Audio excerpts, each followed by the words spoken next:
Okay, so this is 1 o'clock on Tuesday, September 22nd, 2020. 2020 has been a big year, but it just got really real for me this past few days, actually. So, one of the things, because this video is not lit well, because there's apparently some people doing some work outside on our balcony here. I have the shades drawn, and so the light isn't great, but if you were maybe to be able to see my face, you might see that I'm jaundiced. Maybe not. I might just look a little more tanned than if you were to know me in real life. But it turns out that I'm jaundiced, and I've noticed that I've been jaundiced for probably the last couple of weeks, and leading up to that, there was some other stuff that I can go into in a different video, but this is my first video that I'm recording. Like I mentioned, it's September 22nd. It's a Tuesday. Thankfully, I have the day off. And yesterday I also had the day off. So after speaking with my GP on Sunday, because the level of how yellow my eyes were on Sunday really freaked me out. And so I texted my doctor, who is phenomenal. I am so fortunate that I have such a great GP, and he referred me to go to the emergency room of the emergency room that he actually used to work at for 18 years, just to get myself checked out because of the jaundice, and there's been some pain and just a lot of shit going on. It's just haven't been great, haven't been feeling great. The last month wasn't great. And so I'll talk about that actually in a different video, but I wanted to make this video because I'm feeling pretty overwhelmed. So yesterday I went to the ER, got a scan done, an ultrasound done, which was the important thing. And based on all of my symptoms, my blood work, and the scan, I was told that I have a mass, a 3 centimeter by 3 centimeter by 3 centimeter mass I believe in the head of my pancreas, which has stopped bile to be used in my system in the way that it's supposed to, which is the reason why I'm yellow or jaundiced. And actually what the doctor in the ER told me was that it's cancer. First of all, she said that it's cancer. And then at the very end, she said it was pancreatic. And I don't know a whole lot about cancer, but when I hear pancreas, I've always thought that pancreatic cancer was the big one. And I think that's true. I've been doing a lot of reading and research for the last, since I found out yesterday, so it's probably been about 24 hours now. But I just wanted to just kind of say that. But then it actually, and so I'm so lucky that my GP had a connection and a relationship with the doctor, the attending doctor in the ER, who referred me to a pancreatic cancer clinic here in Toronto at Princess Margaret Hospital, which is one of the leading cancer hospitals in Canada. So I was very, very fortunate to be referred there, and I was told that it would be within a week, 5 days to a week before I would get contacted and maybe get a consultation and so forth. So I was thinking, it's like, okay, well, I don't know what's going on, but I guess I'm just going to have to sit and wait. I got a call this morning. It's Tuesday. So yesterday was when I went to the hospital, found out. Today is Tuesday.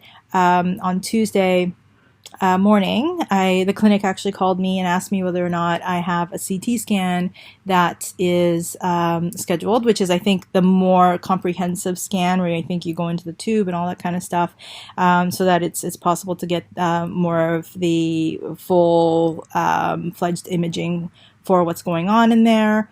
And then, so they asked me whether or not I had a CT scan scheduled, and I told them I didn't.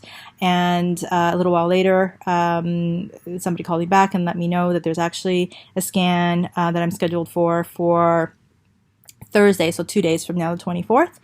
And then I was told that after that, then I would have a consultation with an oncologist in the next week or so. So I was like, okay, so I guess this is what's going on. It's going to be next couple of days or like next week or so. So I was just kind of thinking, okay, this is, we're figuring it out, or we're kind of taking steps toward it. I was thinking at the same time though, like a week seems like it. If I had the CT scan done at a different time, it felt like it could have been like a faster thing. So I was, on one hand, I was like, okay, at least it's moving along. But on the second hand, I was just like, could it have been faster? And then just doing some things today because I have a day off, and about half an hour ago, I got a phone call saying that I'm on Thursday morning. Actually, I'm going to be going in first thing for blood work, and then the CT scan, and then I'm actually going to have appointments with the oncologist and the surgeon all on the same day on Thursday. So it just felt like the one thing that keeps kind of going off in my head is that it's just got real. It just got really fucking real. And in 2 days from now, even maybe at like literally 72 hours or 48 hours from now, 72 hours from now, it's currently 1 o'clock in the afternoon. I'm going to have a lot of information about what's going to be happening for me in the next little while. So it's really overwhelming. It seems like a lot, and I'm also like working at the same time because I'm fine. Like, I mean, I feel fine. I've been able to manage my energy a lot better since I've figured out a better way of eating, and I think that this is also going to help with my treatment and recovery moving forward. My big thing, and the reason why I have my hair down, is because, I assume it's gonna be going soon. So, I thought I usually have it actually up on top of my head, and especially with like COVID and everything like that, I haven't gotten a haircut in a very, very long time. So it's actually kind of like long and sort of like raggedy and stuff. But, chemo, from my research, seems like it is going to be an inevitability, in which case I am going to lose my hair, in which case I would rather be proactive and shave it, get rid of it on my own, because clumps of this stuff coming off is going to be, and on top of everything else, it's going to be pretty devastating. So I wanted to just see it this way, record this video. It helped me just to actually talk it out. I have a therapy appointment at 2 o'clock because I have been, just like I'm so incredibly lucky and fortunate to have a GP that's phenomenal. I also have a psychotherapist who is amazing and phenomenal. So I'm just going to be touching base with her just to let her know what's going on. And because she is my circle of care, she is part of my support network. So I just wanted to put this out here for now, record it. There's probably going to be a lot of these over the next little while. And I think it's going to be really an important part of my journey. I think the one thing I also want to say is that Joe's been with me. He just left for work now. He's been with me pretty much like the entire time since I found out yesterday. Like, I was in the hospital by myself because of COVID and, no visitors and stuff like that. And I know he's having a hard time. And so, but, man, He is so loving,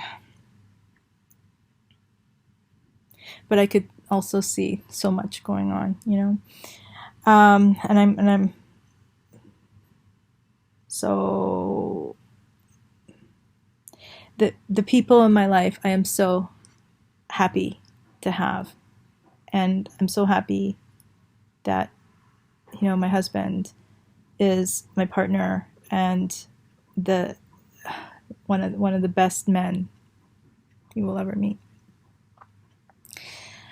It's been tough because I haven't cried at all. I don't know when it's going to be coming. I'm sure at some point it'll happen, but the tears haven't come yet. I think I'm still absorbing the shock from things, but that's it for now, for today, or for now anyway. At 1 o'clock on Tuesday, I'm just going to hit the stop, and if there is anything more today, I will be recording some more.